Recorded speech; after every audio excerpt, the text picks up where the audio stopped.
Bonjour à toutes et à tous. Aujourd'hui, on va commencer le module électronique de puissance. À cet effet, je vous propose une séquence vidéo de durée presque 10 minutes décrivant les principes électroniques de puissance.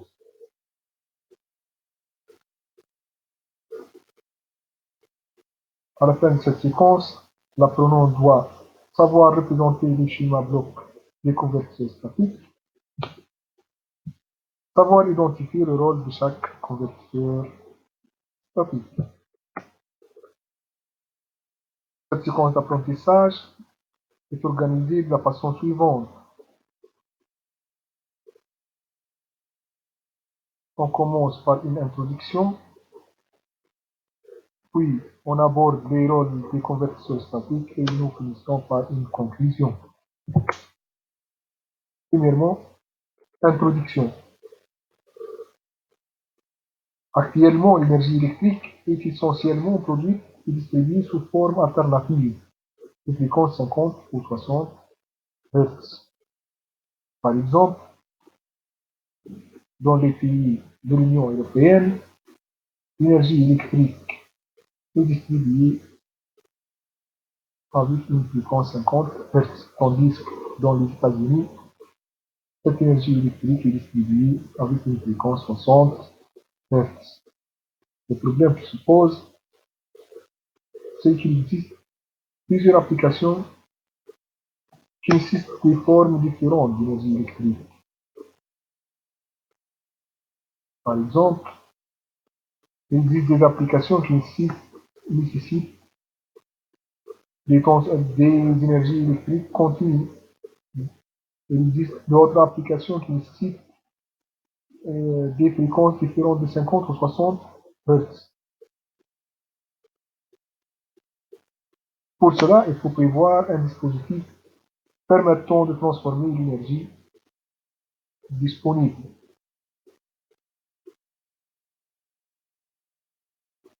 Dans le passé, cette conversion d'énergie a été réalisée à l'aide de groupes de machines tournantes appelés convertisseurs dynamiques. Mais ce procédé est actuellement presque entièrement délaissé au profit de dispositifs électroniques appelés convertisseurs statiques. Donc, l'électronique de puissance est la branche de l'électrotechnique qui a pour objet l'étude de ces convertisseurs statiques. Deuxièmement, rôle des convertisseurs statiques. La fonction réalisée par un convertisseur statique dépend de la forme de l'énergie électrique en entrée et la sortie de celui-ci. En rappelant que l'énergie électrique se trouve sous deux formes. Forme alternative,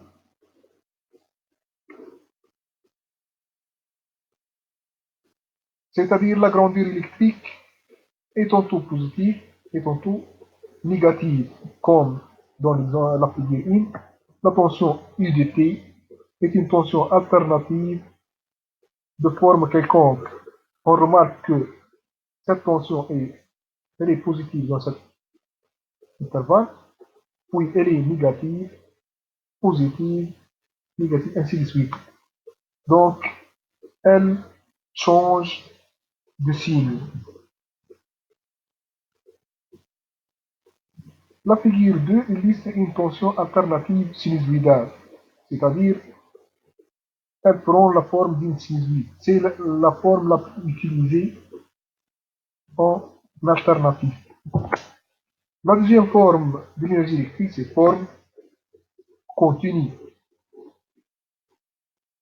Les grandeurs électriques, dans ce cas, gardent toujours le même signe, quel que soit le temps t. Par exemple, la tension I représentée, elle est toujours positive, mais elle n'est pas constante.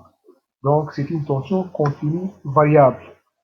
On peut trouver des tensions ou des courants qui sont continus, mais toujours négatifs, c'est-à-dire gardent le même signe.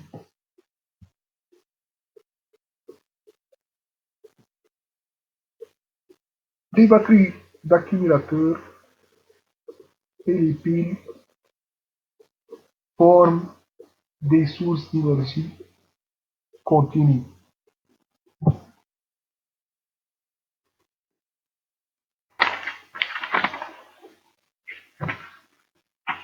Le passage d'une forme d'énergie à une autre forme est assuré par les convertisseurs statiques qui sont représentés par la figure ci-dessous.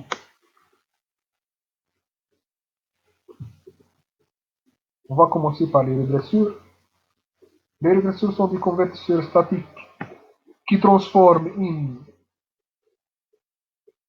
source alternative en une source continue. Ils sont utilisés pour alimenter des charges fonctionnant en continu à partir d'un réseau alternatif. Les onduleurs sont des convertisseurs statiques qui transforment une source continue en une source alternative. Ils sont utilisés pour alimenter des récepteurs alternatifs à partir des batteries d'accumulateurs. Les gradateurs et les cycloconvertisseurs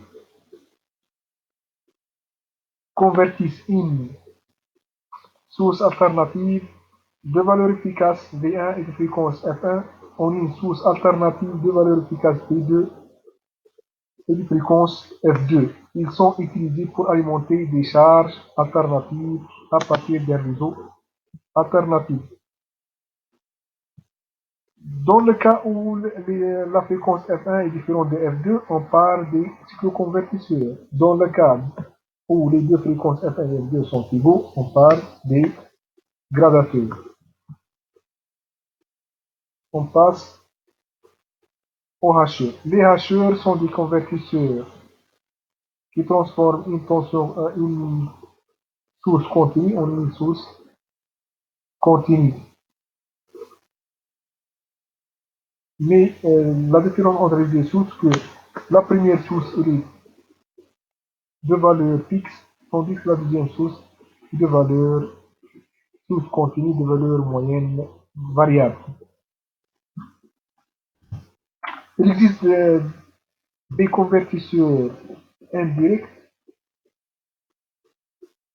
qui transforment une source continue en une source continue en passant par une source alternative, ou des convertisseurs qui transforment une source alternative en une source alternative en passant par une source continue. Ces deux convertisseurs s'appellent des convertisseurs indirects. En conclusion, il faut retenir que les régresseurs sont des convertisseurs alternatifs continus, les hacheurs sont des convertisseurs continus, les onduleurs sont des convertisseurs continus alternatifs, les gradateurs et les cycloconvertisseurs sont des convertisseurs alternatifs. Donc, tous ces convertisseurs seront traités en détail dans les séquences prochaines et j'espère que cette séquence vous explique bien les principes de l'électropuissance et à bientôt.